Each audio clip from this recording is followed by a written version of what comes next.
Welcome to IIC Vidya Class platform. In the last class, we have discussed about climatic factors. Elements that affect the climate. हमने पिछली class में क्या पढ़ा था कि कुछ ऐसे फैक्टर्स हैं और वो फैक्टर्स हैं जो किसी स्थान की क्लाइमेट को डिटरमाइन करते हैं.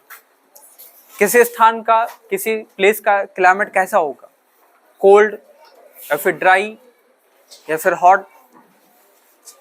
ठीक है, ये क्लाइमेट डिसाइड होता है कुछ फैक्टर्स के द्वारा. ठीक है, कुछ कारक हैं और वो हम पढ़ेंगे. हमने ये पढ़ा था फैक्टर्स कौन कौन है. ठीक है, ऐसे फैक्टर्स जैसे कि लैटिट्यूड, एल्टीट्यूड मतलब ऊंचाई, डिस्टेंस फ्रॉम द सी समुद्र से दूरी, जो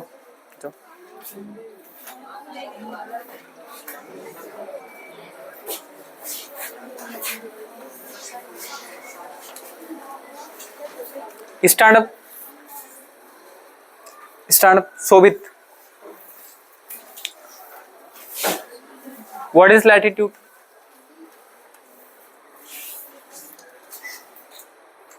what is latitude?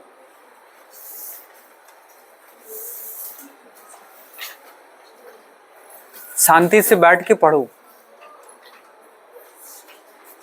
I don't understand.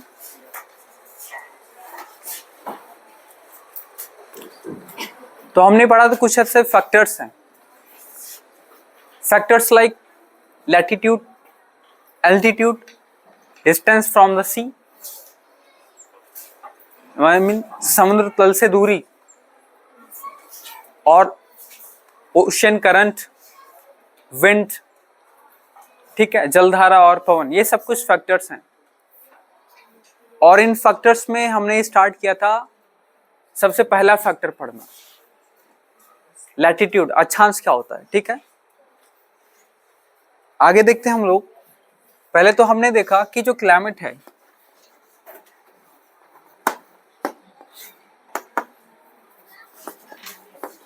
जलवायु,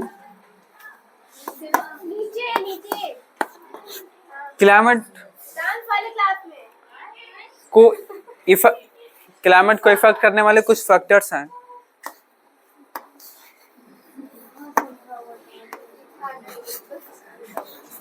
latitude, altitude,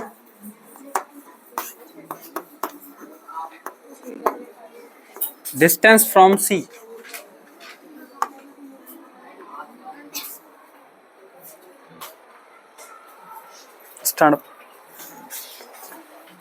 distance from the sea, समुद्र से दूरी. Understand.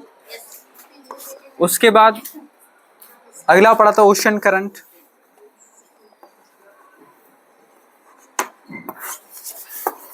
Next wind and more. और कई सारे फैक्टर्स हैं. ठीक है, जो किसी स्थान की जलवायु को निर्धारित करते हैं. India have monsoonal type of climate. भारत की जलवायु मानसूनी है. क्यों? वाई?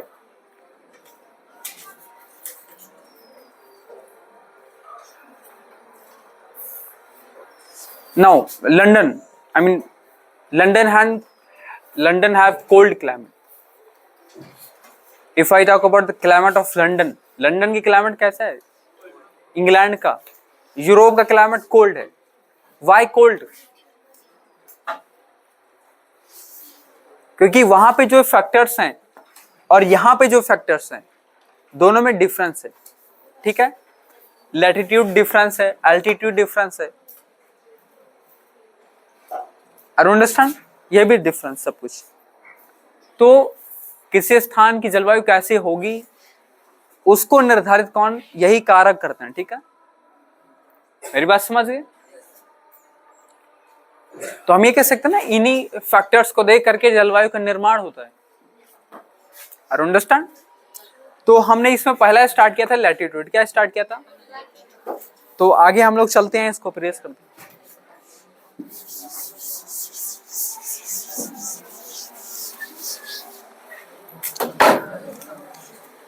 लैटिट्यूड में हमने क्या पढ़ा कि जो लैटिट्यूड है अक्षांश,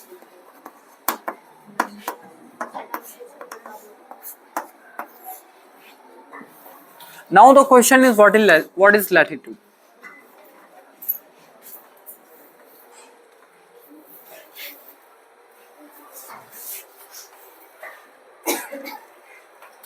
लैटिट्यूड क्या है?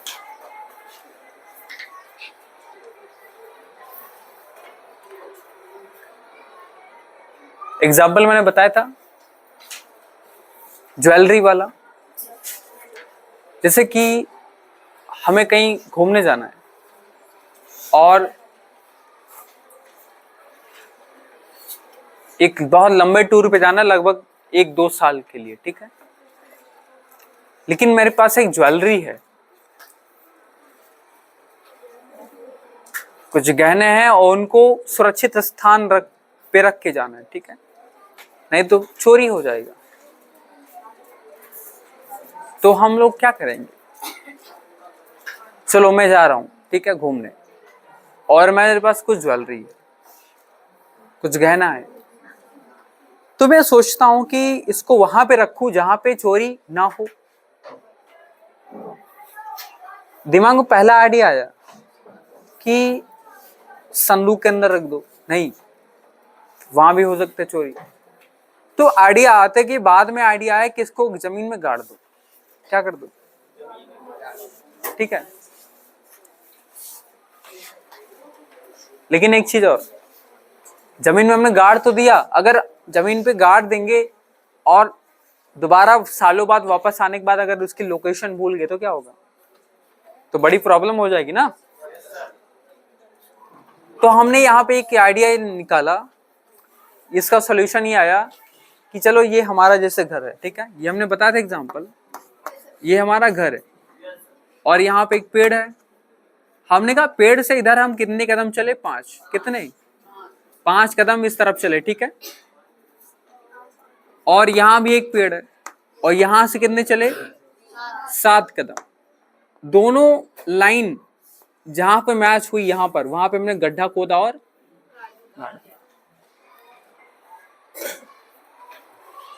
I understand.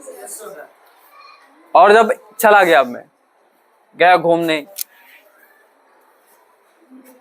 कहाँ गया? अरे कहाँ, कौन सी जगह पर? नहीं, देखो मॉस्को, क्यों मॉस्को? राजधानी है ना। देखो 5 इधर से चला ना, अब 1 साल बाद फिर आया घूम करके, कहां से? हाँ, वेरी गुड। तो 5 इधर से आया तो इस पेड़ पे मैं खड़ा हो गया और यहाँ 5 कदम चला, वहां मैंने कुछ सामान रख दिया, ठीक है। अब इधर से 7 कदम चला, जहां पे क्या हुआ? दोनों पॉइंट क्या हुए? मेरी बात समझ गए? वहां पे हमने खोदना स्टार्ट किया और हमें क्या मिल गया? खजाना, ठीक है। Are you understand? तो यहाँ पे हमने किसी चीज का लोकेशन निकालने के लिए किसका यूज किया? लाइंस का। अंडरस्टैंड? लाइंस का यूज किया ना। और ये लाइंस देखो, यहाँ पे 2 तरह की लाइंस है।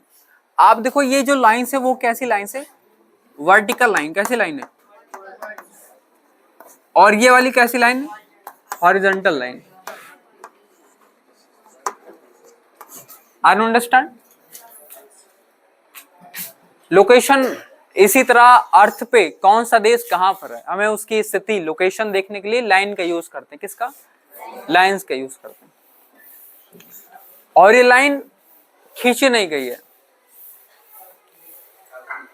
यस, ये रेखा कैसी है? काल्पनिक रेखा।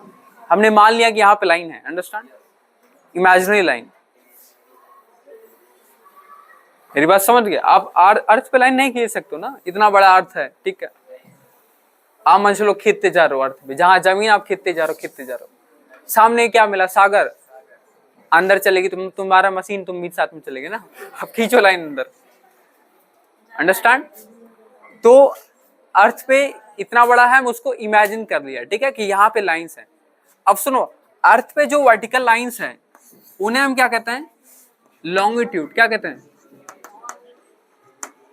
और जो हॉरिजॉन्टल लाइन उसे हम क्या कहते हैं, लैटिट्यूड, क्या कहते हैं। ये इतना सबको समझ में आ चुका है, what is latitude and what is longitude.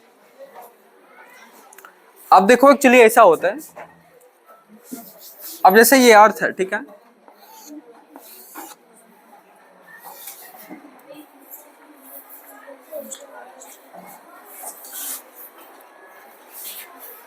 देखो मैं कह रहा हूं सही सही ठीक से पढ़ लो, ठीक है। उधर वो पीछे वहां खड़े हो जाओ, सोबेद के सामने जो बैठा है खड़े हो। अभी कैमरा ऑफ करवा के बहुत बुरा मारेंगे, ठीक है, आई अंडरस्टैंड। जो मैं इधर देख के लिखता हूँ पढ़ाता हूँ ना, ये मच्छर की तरह भिन्न भिन्न मत किया करो। दिस इज व्हाट अर्थ, और अर्थ पे ये जो लाइन है देखो, ये लाइन है, और इस लाइन ने अर्थ को दो इक्वल पार्ट में डिवाइड कर दिया है। तो अर्थ लाइक अ सर्कल, और सर्कल के दो आधे भाग हो गए ना, गोले के आधे को हम क्या कहते हैं, गोलार्ध। गोलार्ध में दो वर्ड है, ठीक है, एक गोला प्लस अर्ध, गोले के आधा, ठीक है, गोलार्ध। तो यहाँ कितने गोलार्ध हैं, दो, एक है उत्तर में और एक दक्षिण में।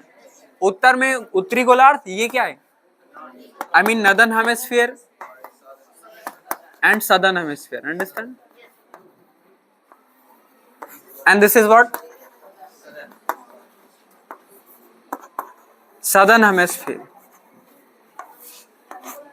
आई don't understand. This is what, 0 degree equator, है ना, equator. This is centre of the earth, ये अर्थ का सेंटर है, ठीक है। यहां से हमने कितना डिग्री लिया, 23.5 डिग्री, कितने, 23.5 डिग्री पर हमने लाइन खींची यहाँ पर, और 23.5 डिग्री पर इधर भी खींची, ठीक है। तो ये पॉइंट बनाया और इसको हमने मिला दिया, ठीक है। तो ये जो लाइन बनी ये वाली, ये कितनी डिग्री बनी है, 23.5 डिग्री, अंडरस्टैंड। उसके बाद 66.5 इसी तरह खींचा हमने, 23 में 23 और मिला देना, 66.5, ठीक है। 66.5 पे हमने लाइन खींचा, तो एक कौन सा लैटिट्यूड, कितने, 66.5 डिग्री क्या है, लैटिट्यूड, अंडरस्टैंड। इतना समझ में आ गया सबको। उसके बाद ये है आपका 90 डिग्री, क्या, नदर्न हेमिस्फीयर, पोल्स पे एक बिंदु है, पॉइंट है, नदर्न हेमिस्फीयर, उत्तरी ध्रुव, कौन सा, उत्तरी ध्रुव, ध्रुव मतलब पोल, नॉर्थ पोल। उत्तरी ध्रुव की खोज किसने की, रॉबर्ट पेरी शायद, है ना, और इसकी एमंडसन, है ना। चलो बाद के टॉपिक को हमने, इसी तरह इसमें भी 23.5 डिग्री इधर हमने खींचा और इन दोनों को मिला दिया, तो जो रेखा बनी उसे हम क्या कहते हैं, 23.5 डिग्री। इसी तरह 66 वाला भी, ठीक है, 66.5 डिग्री नॉर्थ, 90 डिग्री, ये पोल्स क्या है, 90 डिग्री पर। अब यहां पर सब लोग बहुत ध्यान दो, बैठो, आवाज मत करो please, do not disturb me. समझ में नहीं आ रहा, you can ask any question from this topic, but make silent class. This is what earth, और यहां पे हमने कितनी रेखा खींची है, एक ये हो गया इक्वाटर, एंड 23.5 डिग्री ये हो गया। और ये 63.5 डिग्री, ठीक है। उसके बाद ये एक पॉइंट बनाया ना हमने, यहाँ भी हमने पॉइंट बनाया है, यहाँ भी 66.5 डिग्री खींचा है और 23.5 डिग्री। तो 1 2 3 4 5, 5 कितनी और 2 पॉइंट। Are you understand? देखो जो ये 0 डिग्री है उसे हम क्या कहते हैं, इक्वेटर। क्या कहते हैं? और इक्वेटर के ऊपर जाओगे तो आपको मिलेगा क्या, 66.5, सॉरी 23.5 डिग्री ना, 23.5 डिग्री। अब ध्यान दो सब लोग कि 23.5 डिग्री यहां भी तो है कि नहीं? यहां भी है और यहां भी है। तो दोनों को अलग करने के लिए हम क्या करेंगे? यस, ये जो है वो नदन हेमिस्फीयर में है, तो इसके बाद हम क्या लगाएंगे, एन। क्या? एन। एन या फिर हिंदी में ऊ। N for northern hemisphere. ऊ मतलब उत्तरी गोलार्ध, ठीक है। नदन हेमिस्फीयर में कोई भी डिग्री होता है लैटिट्यूड, तो उसके बाद में एन लिखते हैं। Are you understand? और ये क्या है, सदन में, तो ये इसके बाद क्या लगेगा, एशिया, फिर दक्षिणी गोलार्ध। इसी तरह इसमें भी, ठीक है।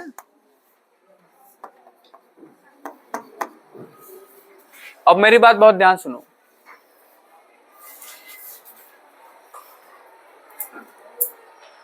तड़ाक देंगी, ठीक है। ये सब क्वेश्चन आ चुका है। अब यहां पर एक इन लैटिट्यूड्स को हम कुछ नाम देते हैं। इसे हम कहते हैं इक्वेटर 0 डिग्री को, या फिर हम हिंदी में भूमध्य रेखा, क्योंकि ये भूमि के मध्य से जाती है, ठीक है। या फिर विषुवत रेखा, या फिर विषुवत वृत्त। व्हाट इज मीनिंग ऑफ वृत्त? सर्कल देखा है। अब ये क्या है, 0 डिग्री क्या है, व्हाट? 0 डिग्री इस तरह है ना, अर्थ पे है ना, तो सर्कल बना रहे नहीं, तो सबसे बड़ा सर्कल यही है, ठीक है, 0 डिग्री इक्वेटर। अंडरस्टैंड? अब इसके ऊपर जो ये है 23.5 डिग्री नदर्न हेमिस्फीयर में, कहां पे, नदर्न हेमिस्फीयर में, इसे हम कहते हैं ट्रॉपिक ऑफ कैंसर। क्या? This is known as what, Tropic of, in Hindi term कर्क रेखा। व्हाट? इसी तरह यहां पर जो ये है इसे हम कहते हैं Tropic of, yes, Tropic of Capricorn.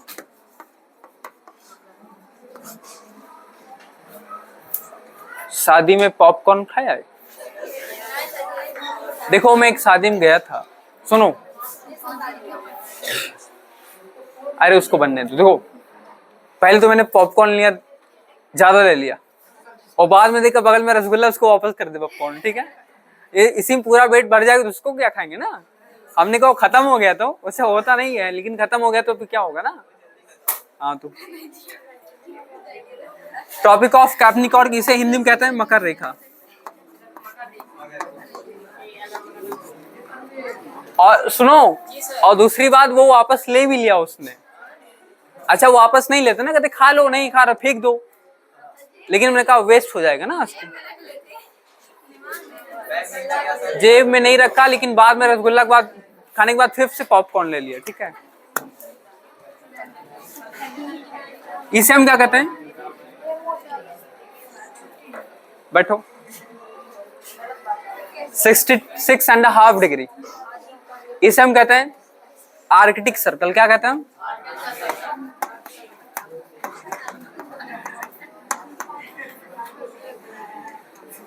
और इसे हम कहते हैं अंटार्कटिक सर्कल।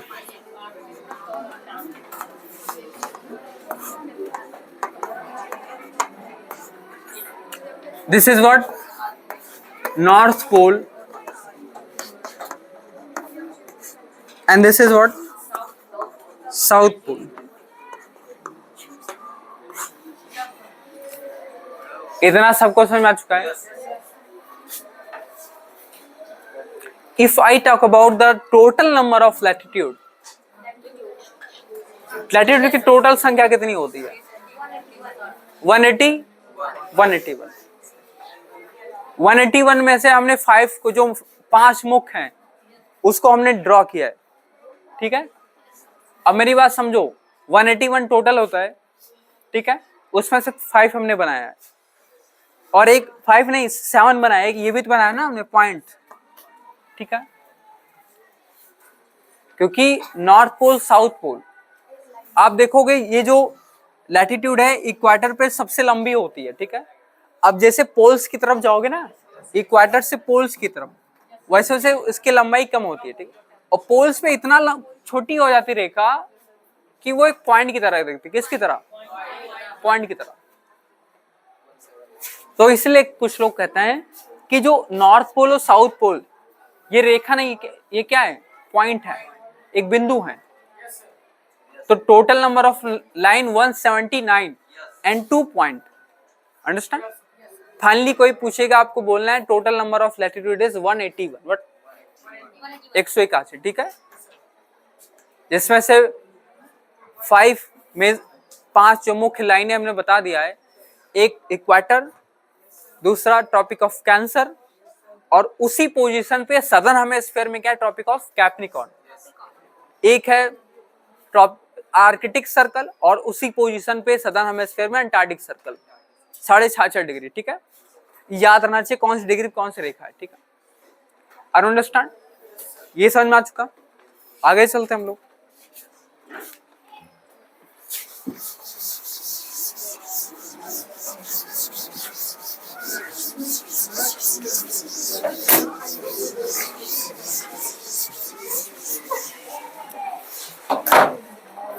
देखो, ये हो गया लैटिट्यूड्स के बारे में, ठीक है। आगे देखो,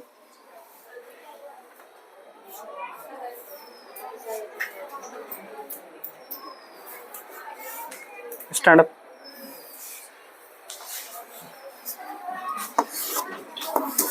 this is what earth.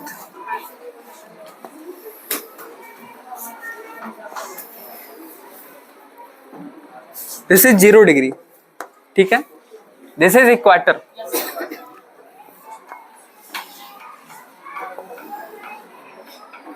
(23.5 degree northern hemisphere and 23.5 degree in the southern hemisphere. Northern and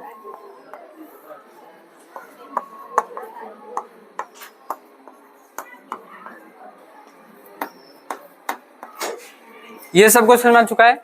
this is what? Equator. This is what? Tropic of Cancer, Tropic of Arctic circle,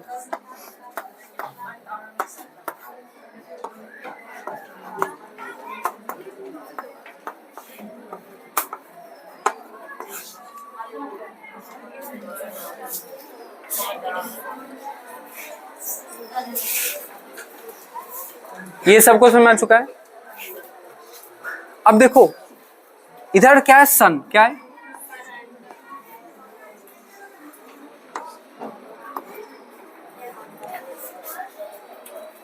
देखो दो चीजें,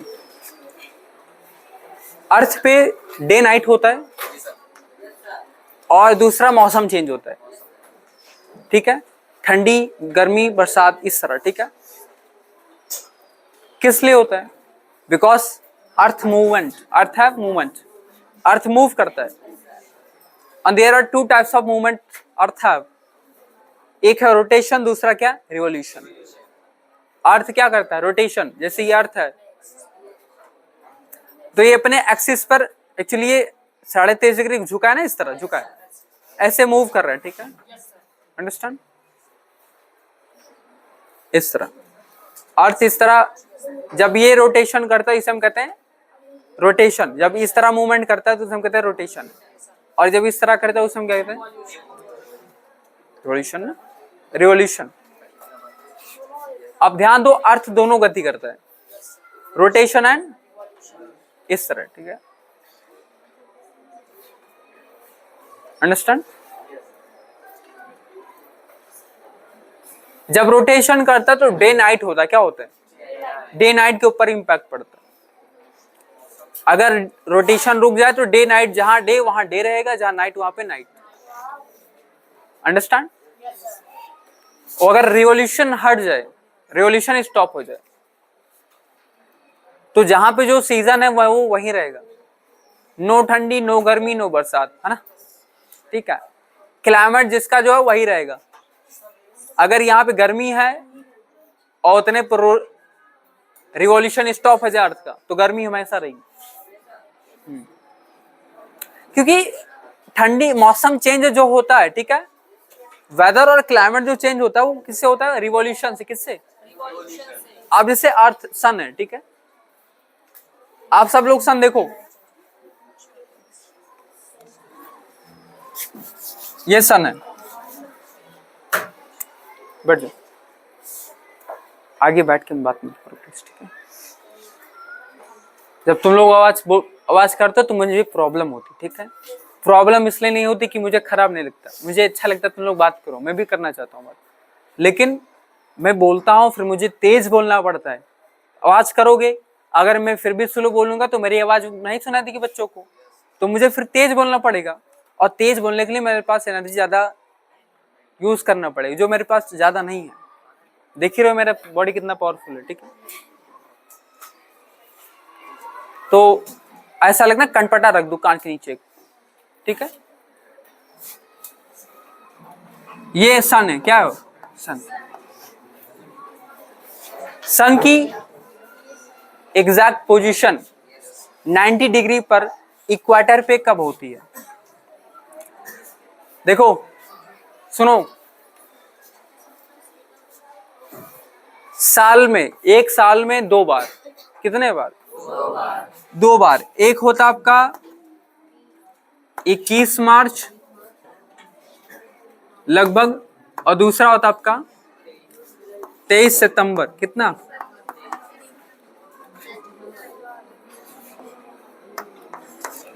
ये 2 दिन ऐसे होते हैं जब सन की एग्जैक्ट पोजीशन किस पे होती है? इक्वेटर पे। सीधा सन ऊपर से यहां जाएगा, कहां तक? ट्रॉपिक ऑफ कैंसर तक जाता है, ठीक है, आई मीन यहां तक जाएगा, समझ गए? इक्वेटर से यहां तक जाएगा, मान चलो 21 मार्च है, 21 मार्च है, यहां से इक्वेटर की तरफ गया और यहां कब पहुंचेगा? 21 जून को। कब पहुंचेगा? 21 जून। जब 21 जून को पहुंचता है ट्रॉपिक ऑफ कैंसर के एकदम 90 डिग्री पर, अंडरस्टैंड? तो नदर्न हेमिस्फीयर में किसका सीजन होता है? समर का। नदर्न हेमिस्फीयर में किसका सीजन होता है? समर का, गर्मी का महीना होता है, अंडरस्टैंड? और उसी टाइम पर सदर्न हेमिस्फीयर में विंटर होता है। क्या होता है? विंटर। जब यहाँ पे समर होगा तो डायरेक्ट रेज यहां पड़ेंगी ना, नदर्न हेमिस्फीयर में, तो सदर्न हेमिस्फीयर में तिरछी किरणें पड़ती हैं, और तिरछी किरणें क्या होती है? इफेक्टिव नहीं होती, अंडरस्टैंड? समझिए वाई इफेक्टिव नहीं होते, क्यों? अब टॉर्च है, टॉर्च को अगर ऐसे मारोगे सीधा, तो टॉर्च की ज्यादा एनर्जी, पूरी फुल एनर्जी किसी छोटे क्षेत्र में पड़ेगी ना, तो अगर छोटे एरियाज में पड़ेगी तो एनर्जी ज्यादा पड़ेगी, तो वहां पे ज्यादा उजाला होगा। ऐसे मारोगे तिरछा करके तो बहुत रोशनी बहुत दूर तक पड़ेगी, फैल जाएगी ना, तो एनर्जी डिस्ट्रीब्यूट हो गई, तो वहां पे ज्यादा रोशनी नहीं होगी, अंडरस्टैंड? तो जब एकदम सीधा पड़ता है, ठीक है, तो यहाँ पे क्या है? यहाँ पे 21 जून को यहाँ पे Tropic of Cancer, I mean northern hemisphere areas में क्या होता है? नदर्न हेमिस्फीयर में गर्मी और सदर्न में ठंडी, यहाँ ठंडी चलेगा, ठीक है। अब उसके बाद 21 जून के बाद ये फिर वापस आएगा, कहाँ? इक्वेटर वापस आएगा, इसके ऊपर नहीं जाता है, ऊपर नहीं जाएगा, सन यही था 21 जून तक जाएगा, ट्रॉपिक ऑफ कैंसर के ऊपर नहीं जाता है, फिर वो वापस आएगा यहाँ से नीचे, फिर इक्वेटर पे फिर वापस आएगा, और इक्वेटर पे वापस पहुंचता कब है? 23 ऑफ सितंबर। कब? 23 ऑफ, और सितंबर के बाद अब ये फिर किधर जाएगा? ट्रॉपिक ऑफ कैप्रिकॉर्न, यहां। अब यहां कब पहुंचेगा? 22 दिसंबर। कब?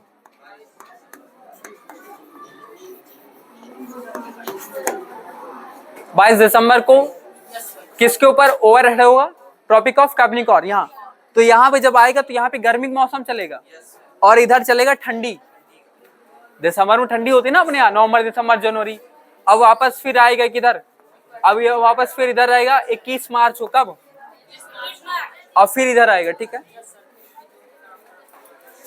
जब ये सुनो, जब ये उधर पीछे सचिन का भाई आगे तो गिरा के मारेंगे बहुत बुरा। ठीक है, 21 जून को जब ओवर हेड होता सन किसके ऊपर?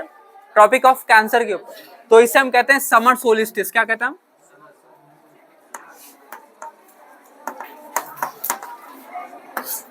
और यहां जब ओवर हेड होता है यहां पर नदर्न हेमिस्फीयर में ट्रॉपिक ऑफ कैंसर के ऊपर, तो सॉरी ट्रॉपिक ऑफ कैप्रिकॉर्न के ऊपर होता है, तो इसे कहते हैं विंटर सोलिस्टिस। क्या कहते हैं हम?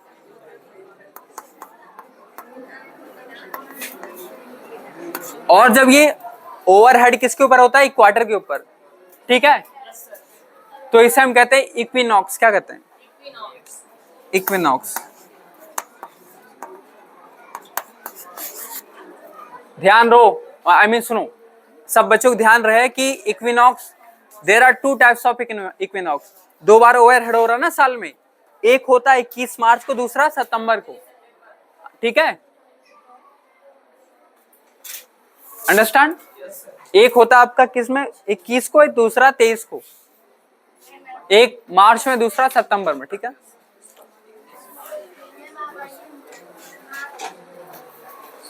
तो आगे हम पढ़ेंगे। ठीक है, इतना समझ में आ गया सबको? ठीक है, तो